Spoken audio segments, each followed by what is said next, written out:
Now on to a story that's gaining nationwide attention. The driverless taxi revolution, well, it just hit warp speed in a major way. Waymo now rolling out rides on freeways across San Francisco, Los Angeles, and Phoenix, marking a landmark escalation in the battle between innovation and vested interests. But behind the milestone lurks a sharp-edged tension.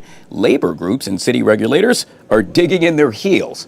Joining us now to discuss this and so much more is senior Young Voices contributor Ed Tarnowski, right here on the Live Zone. Good to see you, Ed. Happy Monday to you.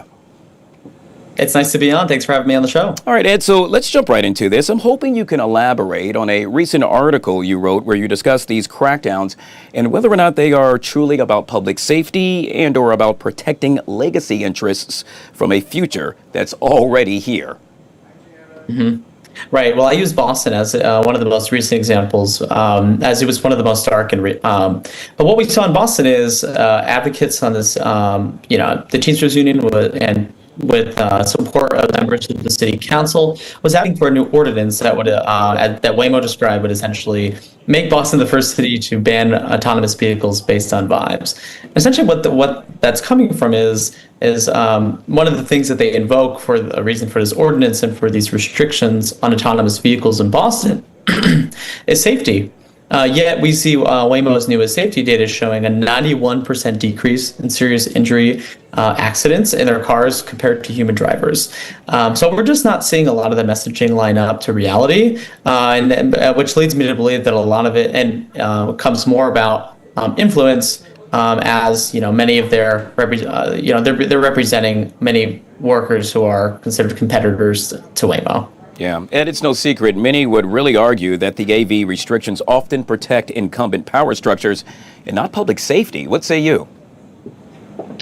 Well, I certainly agree. I mean, we see, as I use Boston as one example, one of the things that the ordinance would do is put members of people who are, in unions representing taxi drivers and other potential competitors to autonomous vehicles on a board that would be, deciding the fate of autonomous vehicles in the city. So certainly there we see examples of, it's more about, it's leaning more into protecting power structures than about safety, because if it were truly about safety, with a 91% reduction in serious injury accidents among Waymos over human drivers, that seems to be the best way to be moving towards safer roads to me, over banning them. So, Ed, with that being said, how would Waymo's freeway expansion really change the stakes for, let's say, unions, regulators, and most importantly, consumers? Right. Well, I think this is a really exciting time that we're seeing this expansion to highways. I'm really excited to see the new data that we're going to see because, going onto highways is a little bit different than driving in cities. There are new higher speeds, there are variables introduced. So we're only going to see more data, which is exciting. But I think what it means for consumers is increased competition, which is always good for consumers.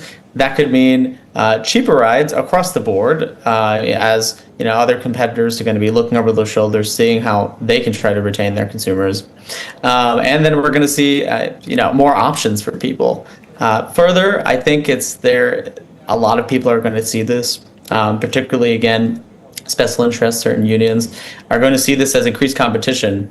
So I think that Americans should keep a watchful eye of the root of why people are acting or pushing certain legislation that is, looking to restrict innovation, because we don't want to see them deciding for consumers. We want individuals to be deciding on the products and services that they use. Ed, we'll have to leave it there. Yet again, Mr. Ed Tarnowski is with the Senior Young Voices. He's a contributor and kind enough to join us right here on the Live Zone. We truly appreciate your time, my friend. Thanks for having me on the show. You bet. Well,